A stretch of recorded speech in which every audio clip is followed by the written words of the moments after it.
Hey y'all, Daniel Aaron with you.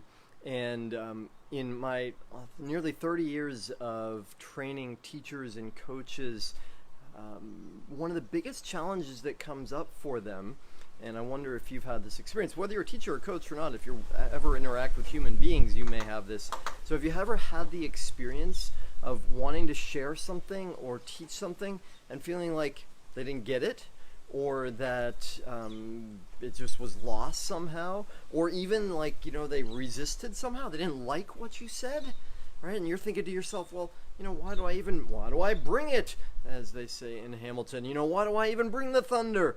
So then this is for you. First thing, in the jungle, who's the king?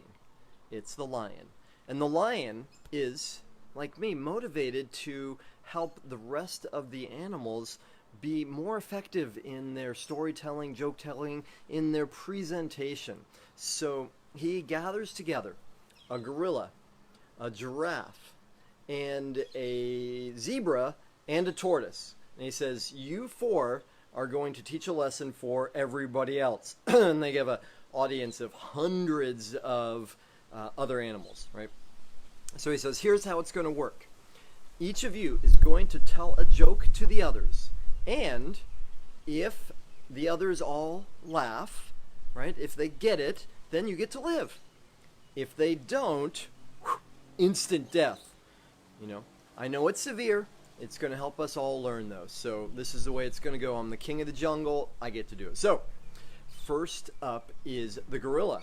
And the gorilla gets up, and he's a little nervous, but he's a gorilla, and he tells a joke that is just awesome. Like, every one of the animals in the audience is cracking up. The zebra's doubled over, right? Everybody's laughing except the tortoise. No response. So the lion feels bad because he thought it was funny. So, well, what to do? He instantly, kills the gorilla. So the zebra's up next. Feeling a little nervous, but okay, he's practiced this joke. He knows it's good. He gets up there, he delivers the joke, and again, everybody's cracking up. The lion himself is like trying not to laugh, but what happens with the tortoise? No response. So again, the lion has no choice but to instantly kill the zebra. So the lion's thinking to himself at this point, like, it's just not going the way I wanted it to go. So he's like, no, let's change the order. And he says, Tortoise, you're up next. So Tortoise, slowly gets up in front of everybody. And he raises up one of his, hand claws as if he's about to start his joke. And then he starts laughing. He hasn't told the joke and he starts laughing. So he stops. The lion says, what are you laughing about? And then suddenly the tortoise gets really sad. And the lion says, what's going on? What were you laughing about, and why are you sad? And he says, I'm sad for the gorilla. Because that was a really funny joke. And here's the thing, y'all. Like with the tortoise, as teachers, as coaches, we never know what somebody's getting or when they're going to get the lesson.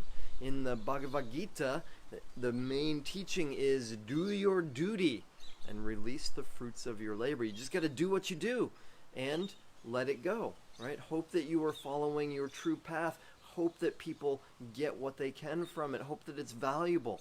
You never really know, right? And, of course, as a teacher, as a coach, in the teaching, in the giving, there is already benefit and reward for you as well, because you get to learn it better, learn it twice. Now, one more little piece to share with y'all. I love this story. Steve Allen was the original host of the late night show, The Late Show, right? And this is even before my time. Look how ancient I am, and before my time. What I understand about Steve Allen, though, is he was really funny. Like, he really made it, and he would work the studio audience, and he would get people laughing, and people loved him. He made one really big mistake from which he learned a lot, though, which is, as a teacher, as a leader, as a presenter, as a comedian, all of it, it's really easy to focus on what's not working, to focus on who's not appreciating what we're doing, right? Because we're hardwired that way. It's called, in psychology, it's called negativity bias, right? We look for what's wrong more easily than we look for what's right. So, Steve Allen, he had a lot of regulars that came, and there was one guy that came over and over again, and Stephen Allen somehow kept noticing this guy never clapped. Like, he would bring his best joke, his best story, and this guy would never clap. So finally, he just had enough of it, and he walks out into the audience in the middle of it, and he says to the guy, "What's wrong with you? Why aren't you clapping?" And then he gets closer, and he realizes the man had no arms. Can imagine how badly Steve Allen felt, how stupid he felt. And, thankfully he gave us the lesson. It's not our job what anyone else's response is. We don't know what they're going to get from it. Right? And I tell you this because we need you. We need more people sharing from their heart, giving their best, having the courage to stand up in front of others and share what they believe in, to teach what has moved them, right?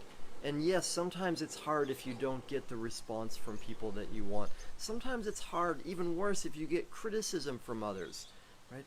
And that's not your job. It's not your job to evaluate how well it goes. Yes, take the feedback. Yes, take the learning. Improve your craft. Make your jokes better. Make your stories better, right? And just keep doing it. All right, y'all. It takes courage. Yeah, it takes courage to do that, and it takes commitment. And the rewards are great for you, for all of us. All right. Thanks, y'all. I'm Daniel Aaron. See you soon.